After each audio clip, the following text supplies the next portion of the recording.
Baik, Bismillahirrahmanirrahim. Assalamualaikum warahmatullahi wabarakatuh. Selamat siang rekan-rekan semua. Selamat datang lagi di mata kuliah algoritma pemrograman. Untuk sesi kali ini, mohon maaf saya tidak bisa laksanakan secara langsung di Google Meet atau di Zoom secara live, tapi saya bikin video penjelasan seperti ini karena untuk sesi ini ada hal-hal yang tidak bisa saya tinggalkan. Jadi saya mohon maklum dan mohon maaf kepada rekan-rekan yang ada di kelas A maupun kelas B untuk di hari ini saya melakukan penjelasan melalui media video. Baik, kita sudah masuk di algoritma pemrograman di sesi yang kedua ini. Apa yang akan kita bahas di algoritma pemrograman sesi yang kedua ini? Yang pertama, itu adalah pengantar lanjutan dari algoritma yang kemarin kita sudah pelajari. Kemudian yang kedua adalah kaidah-kaidah penulisan dari algoritma. Kemudian yang ketiga, itu adalah variabel dan konstanta. Keempat, kita akan mempelajari tentang tipe data. Dan yang kelima, kita akan pelajari mengenai operator. Kita bahas dulu yang pertama, yaitu adalah pengantar algoritma. Ini adalah lanjutan dari penjelasan kita di sesi yang pertama. Jadi, struktur algoritma, ya artinya kita sudah paham kemarin bahwa algoritma itu merupakan urutan langkah-langkah penyelesaian suatu masalah. Nah, penyusunan atau struktur dasar dari algoritma itu adalah langkah-langkah. Ya. Karena algoritma itu merupakan langkah-langkah penyelesaian masalah, nah algoritma itu terdiri dari 3 struktur dasar. Yang pertama ada runtunan atau sequence, kemudian ada pemilihan atau selection, dan ada pengulangan atau repetition. Nah, ini adalah 3 struktur utama dari algoritma. Algoritma itu pasti ada runtunan. Kalau nggak runtunan, ada pemilihan. Kalau nggak ada pemilihan, pasti ada pengulangan. Atau ketiga-tiganya bisa ada dalam satu langkah yang sama. Apa itu yang dimaksud dengan runtunan? Ini saya pindahkan dulu. Runtunan, oke, di dalam algoritma itu adalah sebuah runtunan terdiri dari suatu atau lebih instruksi. Jadi kita bisa memberikan satu atau lebih instruksi kepada program. Nah, tiap instruksi itu dikerjakan secara berurutan sesuai dengan urutan penulisannya. Nah, yang dimaksud dengan runtunan ini seperti ini. Saya punya 10 instruksi misalkan. Instruksi 1, 2, 3, 4, 5, 6, 7, 8, 9, 10. Maka kalau kita menggunakan runtunan, instruksi yang dikerjakan itu adalah instruksi dari nomor 1, nomor 2 secara tersusun dan berurutan sampai dengan instruksi yang ke-10. Oke. Jadi sebuah instruksi dilaksanakan setelah instruksi sebelumnya selesai dikerjakan. Itu runtunan, ya. Contoh misalkan runtunan itu adalah algoritma yang kemarin kita melakukan algoritma penukaran gelas kopi dan susu, ya. Yang pertama, berarti kan urutannya kita harus deklarasikan dulu gelas A apa, gelas B apa, gelas C apa, kan gitu. Kemudian kita isi gelas A dan gelas B. Kemarin diisi dengan susu, diisi dengan kopi. Nah, gelas C berarti masih kosong. Untuk memindahkannya, nah berarti masukkan isi A ke dalam C. Sehingga sekarang yang A kosong. Kemudian masukkan isi B ke dalam A. Sehingga yang sekarang kosong adalah yang B. Kemudian masukkan isi C ke dalam B. Jadi yang terisi sekarang itu adalah A dan B dengan posisinya yang sudah tertukar. Itu adalah algoritma runtunan. Jadi dikerjakannya harus secara berurutan. Atau misalkan seperti ini, kalau kita ke ATM, ngapain dulu? Oh iya, kita harus masukin dulu kartu misalkan. Kemudian setelah itu baru kita isi username dan password. Baru kita bisa pilih menu. Itu runtunan. Sesuatu yang harus dilakukan secara berurutan. Tidak boleh melangkahi urutan yang lain. Kemudian yang kedua adalah pemilihan. Jadi pemilihan itu instruksi yang dikerjakan dengan kondisi tertentu. Jadi si algoritma itu akan mengerjakan dengan kondisi tertentu. Ya, kondisi itu adalah prasyarat yang dapat bernilai benar atau bernilai salah. Jadi kondisi itu ada dua, bisa benar, bisa salah. Satu atau beberapa instruksi hanya dilaksanakan apabila kondisinya benar. Misalkan, sebaliknya, instruksi tidak akan dikerjakan kalau instruksinya atau kondisinya salah. Contoh misalkan seperti ini. Masukkan bilangan sebagai bilangan bulat. Jadi kita akan memilih ya kasus pemilihan dalam penentuan bilangan genap atau bilangan ganjil. Apakah bilangan yang saya masukkan ini adalah bilangan bulat atau bilangan ganjil? Algoritmanya satu misalkan, masukkan bilangan sebagai sebuah bilangan bulat. Misalkan saya masukkan angka 2. Kemudian bilangan tadi di nomor 1 bagi dengan bilangan angka 2. Nah, kemudian simpan sisanya. Oke, nah 2 berarti bagi 2, berapa sisanya? Jika, nah ini pemilihan tuh di sini. Jika nilai sisa tadi itu adalah 0, maka kerjakan langkah keempat. Tampilkan tulisan genap di layar. Misalkan kalau saya masukkan 2, 2 dibagi 2, berapa sisanya? Kalau 0, maka tulis genap. Jika, nah nomor 5, jika nilai sisa tidak sama dengan 0, artinya ada lebih 0, atau berapa gitu, misalkan 1 dan seterusnya. Maka di layar itu tampilkan angka ganjil gitu. Maka selesailah algoritmanya. Nah, itu ada pemilihan. Jadi dicek dulu kondisinya. Misalkan saya masukkan angka 2. Jika 2 dibagi dengan 0, itu hasilnya ada 2 dibagi dengan 2 hasilnya 0, maka tulis genap. Jika salah, maka tulis ganjil. Nah, itu kira-kira ya algoritma pemilihan yang ada di dalam algoritma pemrograman. Jadi kondisinya akan dikerjakan sesuai dengan kondisi yang benar. Atau misalkan seperti ini. Silahkan Anda naik ya ke atau misalkan Anda pergi ke kampus, jika punya uang gitu kan, Anda pergi naik angkot. Jika tidak punya uang, maka Anda pergi jalan kaki. Nah, kan berarti dicek apa dulu? Dicek kondisi dompet kita. Kalau kita punya uang, maka naik angkot. Jika tidak punya uang, maka jalan kaki. Itu kondisi pemilihan. Oke, kondisi yang ketiga yang memang sering digunakan dalam algoritma adalah pengulangan. Ya, jadi salah satu kelebihan komputer itu dia punya kemampuan untuk mengerjakan pekerjaan secara berulang-ulang tanpa mengenal lelah. Gitu, ya. Nah, pengulangan ini adalah merupakan kegiatan pengerjaan sebuah atau sejumlah aksi, ya bisa satu atau bisa banyak aksi yang sama, ya sebanyak jumlah yang ditentukan sesuai dengan kondisi yang diinginkan oleh kita. Misalkan seperti ini, saya ingin menginstruksikan kepada komputer untuk apa? Untuk melakukan pengulangan bilangan dari mulai angka 1 sampai dengan 100. Maka dia akan melakukan pengulangan 1, 2, 3, 4, 5, 6, 7, 8, 9, 10, sampai dengan 100. Dia akan berhenti sesuai dengan kondisi yang kita inginkan, yaitu 100. Maka dia akan mengulang dari 1 sampai dengan 100. Ataupun misalkan seperti ini, silakan komputer ulang, gitu kan, bilangan sampai ya kan bilangan tersebut lebih besar daripada 10.000. Maka dia akan mengulang 1 sampai dengan 10.000. Pas begitu 10.001 dia berhenti. Kenapa? Karena kondisi yang kita inginkan pengulangan harus berhenti sampai dengan 1.000 gitu. Nah, ini ada 3 struktur dasar. Ini yang akan kita pelajari nanti sampai akhir. Ya. Ada runtunan, ada pemilihan, kemudian ada pengulangan. Itu struktur dasar algoritma. Pasti akan ada 3 struktur ini. Kita mulai dulu ke yang pertama. Bagaimana kaidah penulisan algoritma? Ini kemarin kita sudah bahas singkat tentang flowchart dan juga pseudocode, ya, dan juga secara teks. Nah, saya akan coba gambarkan bagaimana perbandingan ketiga kaidah penulisan yang ada di dalam algoritma ini. Ya.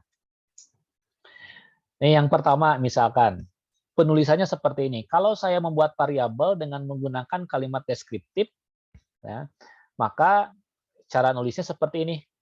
Buat variabel A, misalkan. Ya. Oke, artinya kita sedang membuat variabel A. Tapi kalau kita menggunakannya adalah pseudocode, maka tulisannya adalah A. Titik 2, tipe datanya apa? Nah, ini kita akan pelajari bentar lagi. Tipe data integer. Nah, kalau di flowchart, kalau ada kita membuat variabel, itu kita menggunakan yang segi 6 seperti ini. Jadi A integer. Gitu. Jadi simbolnya seperti ini. Nah, kalau misalkan masukkan nilai A, nah saya ingin masukkan ke dalam variabel A. Maka kalau di pseudocode cara nulisnya adalah input A, atau juga boleh read A, atau juga boleh baca A. Gitu. Nah, kalau di flowchart itu menggunakan jajaran genjang seperti ini. Ya. Masukkan A. Ya. Kemudian kalau kita pengen melakukan perhitungan, misalkan saya akan ngitung luas, kalau menggunakan kalimat deskriptif, ya hitung luas, ya. Kemudian, ya. Hitung luas, nih. Kemudian luas itu merupakan perkalian antara panjang dikali lebar. Oke, ya. Nah, kalau dengan pseudocode cara nulisnya adalah luas panah panjang kali lebar. Oke. Nah, kalau di flowchart itu untuk perhitungan luas sama dengan panjang kali lebar itu dengan menggunakan kalimatnya atau tandanya adalah persegi panjang. Oke. Oke, kemudian kalau untuk menampilkan output, misalkan tampilkan hasil luas, misalkan. Cara nulisnya adalah output luas. Ini kalau menggunakan pseudocode. Kalau menggunakan yang lain, misalkan print luas atau write luas. Nah, ini jadi Anda bisa menggunakan 3 perintah bebas, mau yang mana, mau yang output, mau yang print, atau mau yang write. Ya. Kemudian kalau untuk yang di flowchart, itu sama dengan input. Menggunakannya jajaran genjang, ya, tapi seperti ini, ya, tampilkan luas, itu cuma beda isinya aja. Nah, kemudian kalau untuk mengalihkan variabel di dalam variabel yang lain, misalkan tambah nilai B dengan angka 5, maka cara penulisannya adalah B panah B tambah 5. Atau setiap proses pokoknya menggunakan persegi panjang di dalam flowchart. Oke, kemudian berikutnya, ya. Misalkan nih, ini ada pemilihan nih. Kalau pemilihan, perhatikan di dalam flowchart itu nulisnya seperti ini. Misalkan, jika selesai cetak A. Nah, kalau pseudocode, if selesai, nah menggunakannya if kalau pseudocode. If then, jadi jika selesai sama dengan true. Artinya jika kondisi selesai benar, maka then ya, cetak A, print A, atau tadi misalkan apa, write A. Ya. Caranya kalau di flowchart seperti ini. Nah, simbolnya itu menggunakan simbol belah ketupat. Nih, kondisi selesai atau enggak. Kalau true, maka tampilkan A. Kalau false atau tidak benar, maka N. Berakhir flowchart-nya. Nah, kemudian kalau misalkan, jika nilai A lebih kecil dari 5, maka cetak hello, misalkan. Kalau pseudocode, if A lebih kecil daripada 5, then. Nah, jadi if itu diakhiri dengan then. Kalau di pseudocode. Cetak atau print hello. Nah, kalau di flowchart itu nulisnya seperti ini. Ya. Nilai A ya, hampir sama dengan tadi. A lebih kecil daripada 5, jika ya maka hello, jika tidak maka N. Atau ada 2 kondisi nih. Jika nilai A lebih kecil daripada 5, cetak hello. Tapi kalau lebih besar daripada 5, maka cetak hi. Nah, kalau di pseudocode, if A lebih kecil daripada 5, then print hello. Nah, kalau jika ada yang lain, maka tampilkanlah else kalau di pseudocode. Else, kemudian print hi. Else ini adalah kondisi lain selain A lebih kecil daripada 5. Maka cara penulisannya kalau di pseudocode itu seperti ini. Ya. Oke. Ya. Jadi ada A, nih, A lebih kecil daripada 5, ya maka cetak hello. Tidak, maka cetak hi. Nah, ini cara penulisan kalau kita menggunakan kaidahnya adalah kaidah flowchart. Oke. Itu adalah kaidah penulisan algoritma dengan menggunakan deskriptif, pseudocode maupun juga dengan flowchart. Kemarin ada beberapa yang sudah mengerjakan tugas di algoritma dan sudah berhasil ya memahami itu. Nah, ini kita akan coba lengkapi dan sempurnakan dengan kaidah-kaidah yang barusan saya jelaskan. Oke, kemudian komponen yang lain dalam algoritma itu tentunya ada variabel. Tadi saya katakan variabel, variabel, variabel, konstanta. Apa sih itu variabel? Nih, variabel rekan-rekan kalau saya analogikan itu seperti ini. Jadi ada keranjang. Keranjang ini adalah tempat. Saya analogikan dengan tempat penyimpanan baju. Jadi baju ini saya mau simpan di keranjang. Nah, dalam kasus ini, keranjang itu adalah tempat penyimpanan baju. Kan gitu. Nah, analoginya dengan variabel apa? Variabel itu adalah tempat. Cuman objek yang disimpannya atau nilai yang disimpannya bukan baju, tapi nilai ya atau angka atau karakter gitu. Jadi variabel itu adalah tempat penyimpanan nilai yang digunakan di dalam pemrograman. Nah, kalau analoginya seperti itu. Nah, secara teori, variabel itu adalah suatu pengenal atau identifier tadi, atau juga tempat yang digunakan untuk mewakili suatu nilai tertentu di dalam proses pemrograman. Nah, berbeda dengan konstanta, variabel ini sifatnya tetap, tidak selalu tetap. Jadi variabel ini nilainya bisa berubah-ubah sesuai dengan kebutuhan pada saat pemrograman berjalan. Oke, nah aturan nama dari suatu variabel itu dapat ditentukan sendiri oleh pemrogram. Jadi tidak ada aturan, misalkan nama variabel itu harus seperti ini, harus ini namanya, enggak. Nama variabel bisa ditentukan oleh orang yang membuat algoritma. Tapi harus diikuti nih aturannya seperti ini. Variabel terdiri dari gabungan huruf dan angka, jadi bisa huruf, bisa angka, ya gitu. Tetapi, gitu, karakter pertamanya itu harus huruf. Oke, ya, hurufnya mau huruf besar boleh, mau huruf kecil juga boleh. Huruf besar, huruf kecil dalam variabel itu dianggap sama. Kemudian tidak boleh mengandung spasi. Nah, misalkan nama mahasiswa, nama spasi mahasiswa, itu tidak boleh. Kalau ada spasi, maka tambahkan underscore. Misalkan nama underscore mahasiswa. Jangan nama spasi mahasiswa. Kemudian nomor 3 aturannya adalah tidak boleh mengandung simbol-simbol khusus, kecuali underscore tadi garis bawah. Jadi tidak boleh ada dolar, tanda tanya, ya persen, crash, tanda seru, gitu dan seterusnya. Ya. Kemudian panjangnya variabel tuh bebas. Anda mau bikin variabel sepanjang apapun bebas. Cuma nanti yang akan dipakai sama memori dipotong otomatis sebanyak 32 karakter. Kemudian tidak boleh diawali dengan angka. Jadi variabel itu boleh gabungan angka dan huruf, tetapi huruf pertama harus huruf, tidak boleh angka. Contoh, NIM, misalkan ini contoh penamaan variabel yang benar. NIM, huruf besar semua, atau A, huruf kecil X. Nah, nama mahasiswa, ini pakai underscore, tidak boleh pakai spasi. Kalau gabungan, misalkan F3039, tidak boleh angka dulu. Nah, F4 itu boleh, nilai, budi, dan seterusnya. Nah, variabel yang salah itu seperti ini. Persen nilai mahasiswa, nah dianggap pakai persen itu nggak boleh. 80 mahasiswa diawali dengan angka nggak boleh. Rata-rata, kenapa nggak boleh? Karena pakai tanda minus, tanda plus itu nggak boleh. Kemudian ada spasi-spasi, nah itu nggak boleh karena ada spasi di situ. Kalau mau ada underscore spasi. Penting tanda seru nggak boleh. Kenapa? Karena ada tanda seru di sana. Itu adalah kaidah pembuatan variabel.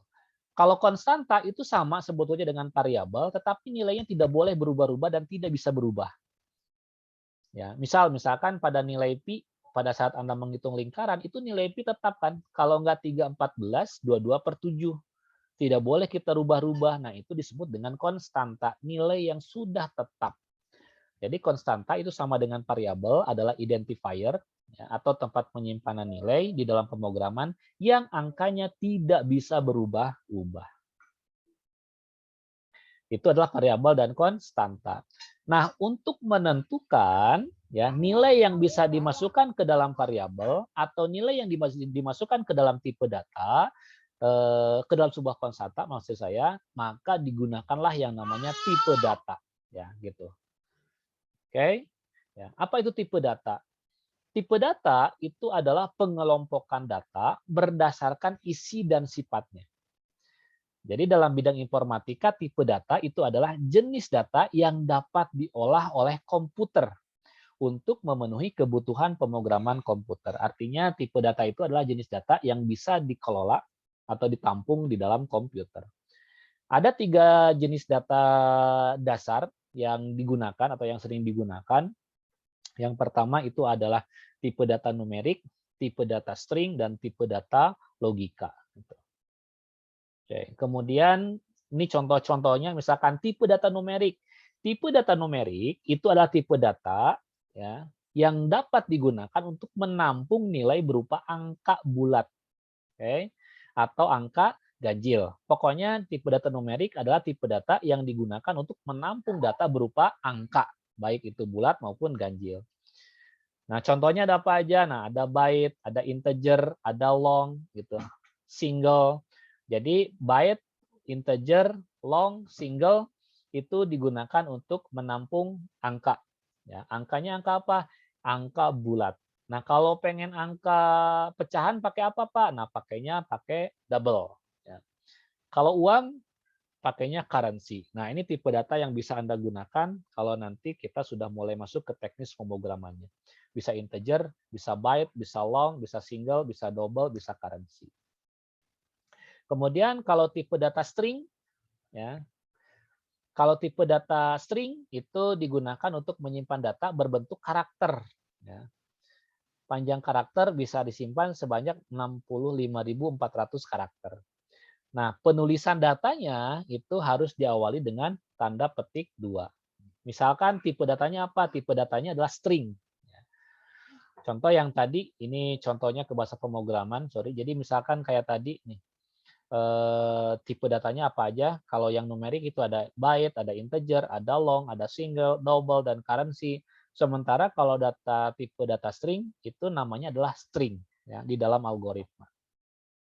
Kemudian tipe data logika adalah tipe data yang nilainya 2. Ini untuk pengecekan true or false. Ya.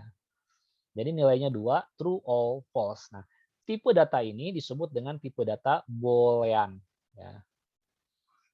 Atau bool. Ya. Jadi ini ada tipe datanya. Jadi ada tipe data string, tipe data logika, dan tipe data numerik. Tipe data string yang dipakai cuma satu, yaitu string. Tipe data logika yang dipakai itu adalah boolean. Nanti kita akan pelajari bagaimana cara penggunaannya. Tipe data sering digunakan untuk menampung nilai berupa berupa karakter. Tapi untuk nilainya harus diapit dengan tanda petik 2. Ini contoh misalkan nama sama dengan Naura. Nah, Naura ini string. Kenapa? Karena dikutip dengan kutip 2 seperti ini. Kalau boolean nih seperti ini. Ini boolean penulisannya seperti ini. Nilainya ada 2, true or false. Misalkan baru sama dengan true. Kenapa bisa diisi dengan true? Karena nilainya adalah boolean. Oke, nanti kita akan coba jelaskan lebih lanjut bagaimana cara penulisannya di dalam struktur pseudocode, kemudian di dalam struktur flowchart. Kemudian berikutnya, ini ada yang namanya operator. Operator ini apa? Operator itu adalah simbol-simbol yang biasa digunakan di dalam operasi pemrograman. Operator itu ada 3, operator aritmatika, operator boolean, atau juga disebut dengan operator logika, ada juga operator pembanding. Operator aritmatika ini digunakan untuk perhitungan-perhitungan matematis, ya. Jadi tambah, bagi, kurang, gitu. Ini operatornya. Misalkan silakan Anda kali, nah berarti jangan pakai X, tapi pakainya asterisk seperti ini bintang. Silakan Anda bagi, nah berarti pakai tanda slash. Gitu. Silakan Anda bagi dengan hasil bilangan bulat, pakainya black slash seperti ini. Kemudian operator pembanding, membandingkan satu nilai dengan nilai yang lain. Ada sama dengan, lebih besar, lebih kecil, tidak sama dengan, gitu. Tidak sama dengan itu tandanya lebih besar, lebih kecil, berhadap-hadapan. Atau misalkan operator logika, nah ini not, and, or, bukan XOR, gitu. Nanti kita akan gunakan lebih banyak nanti pada saat kita sudah mulai masuk ke dalam contoh-contoh algoritmanya. Nah, ini adalah operator-operator yang biasanya digunakan di dalam pemrograman. Itu kira-kira teman-teman di sesi yang kedua ini. Saya mohon maaf ini cepat karena kejar dengan durasi video supaya ngerendernya tidak terlalu tidak terlalu berat ya. Jadi penjelasannya saya percepat. Kalau Anda kurang paham, tinggal diulang lagi videonya, dipelajari kembali. Nah, nanti kalau ada pertanyaan apapun, silakan nanti tuliskan di WAG. Nah, ini ada tugas yang ingin saya sampaikan kepada teman-teman. Ada 2 kasus. Silakan kerjakan. Kasus pertama, ini Anda disuruh untuk membuat algoritma dengan menggunakan flowchart untuk mengkonversi nilai kurs rupiah ke dolar. Misalkan kayak gini. 10.000 itu berapa dolar ya? Nah, Anda buat algoritmanya dengan menggunakan flowchart. Tentukan alurnya, tentukan tipe datanya, tentukan variabelnya sendiri. Nanti kita akan bahas ini. Kemudian kasus yang kedua, buat algoritma dengan menggunakan pseudocode untuk menghitung nilai rata-rata dari 4 buah bilangan. Jadi kalau yang kedua ini menggunakan pseudocode untuk menghitung rata-rata 4 buah bilangan. Nah, kedua ini silahkan Anda kerjakan, kumpulkan nanti di Google Classroom. Oke, terima kasih.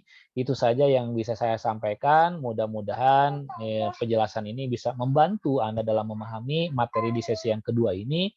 Kalau ada hal-hal yang ingin ditanyakan, silakan tanyakan WAG. Kalau pengen langsung, mudah-mudahan kita bisa bertemu langsung di sesi yang ketiga minggu depan menggunakan media Google Meet ataupun juga dengan Zoom meeting.